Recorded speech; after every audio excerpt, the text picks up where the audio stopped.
ગુજકોમાં સોલ દ્વારા કુદરતી ખાતરના વેચાણનો શુભારંભ થયો છે। કુદરતી ખનિજમાંથી બનેલા ખાતરનું કરવામાં આવશે વેચાણ। નોંધનીય છે કે ગુજકોમાં સોલના ચેરમેન દિલીપ સંઘાણીએ વેચાણનો શુભારંભ કરાવ્યો છે।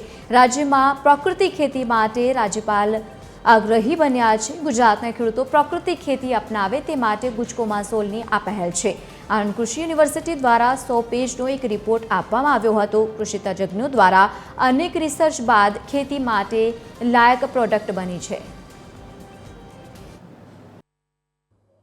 જોર્ડનની માતબર કંપની છે જે આનું ઉત્પાદન કરે છે, એની સાથે ગુજકોમાં સોલે એમઓયુ કરીને દેશમાં પ્રથમ વખત આવી પ્રાકૃતિક પ્રોડક્ટ દેશભરમાં પ્રથમ વખત વ્યાપક પ્રમાણમાં આપી શકાય એટલી ક્ષમતાવાળી સંસ્થા સાથે એમઓયુ કર્યા, જેથી કરીને આ દિવસે ગુજકોમાં સોલ કે ગુજરાતમાં કોઈ પણ કૃષિ જણસનો પાક વધારે લાવવો હોય, સલામત રાખવા હોય તો IFFCO, KRIBHCO, GNFC, IPL, GNFC જેવી સંસ્થાઓ પાસેથી આ ઉત્પાદન લાવવું પડતું હતું। એના બદલે હવે દેશભરમાં કોઈને પ્રાકૃતિક પ્રોડક્ટ જરૂર હશે તો ગુજકોમાં સોલ મારફત આપણે દેશભરમાં આ પ્રોડક્ટ આપીશું।